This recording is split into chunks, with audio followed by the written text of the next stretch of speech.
Ipinagpaliban ang confirmation sa appointment ni Justice Secretary Vitaliano Aguirre. Kasunod yan ang pagtutol ni Senator Antonio Trillanes. May report si Jam Sisante.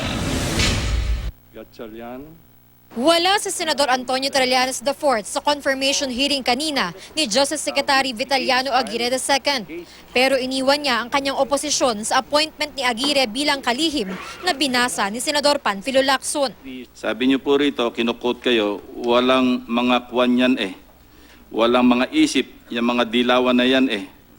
Basta yung mga gagong senador na yan eh, para lamang idiin ako. Tinawag na ganyan ni Aguirre si Trillanes matapos questionin ni Trillanes sa pagdinig ng Senado kung totoong wala siyang kinalaman sa di umano'y panunuhol ni casino operator Jack Lam sa dalawang Immigration Associate Commissioner.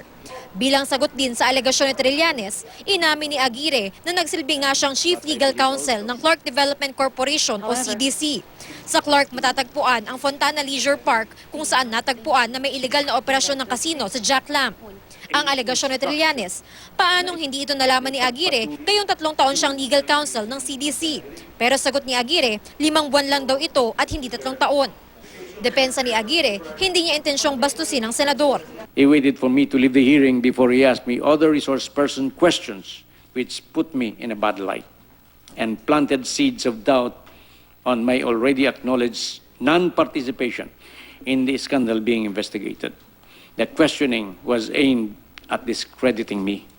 Kaya pinaalalahanan ng mga mababatas si Aguirre. Don't be so sensitive. That, I guess, was the problem. You were reacting, not thinking. Simple lang po. Kung lahat po ng banat po sa inyo ay sasagutin nyo, hindi na po kayo makakapagtrabaho. Perhaps you could have a spokesman or some lawyer to speak for you or just ignore perhaps. Lulusot na sana si Aguirre, pero tumutol si Senate Minority Leader Ralph Recto. Hiling kasi ni Trillanes, personal na questionin si Aguirre pagbalik niya mula sa official mission sa Amerika. Handa raw si Aguirre na harapin si Trillanes sa February 15. Handa naman daw humingi ng paumanhin si Aguirre. Hindi naman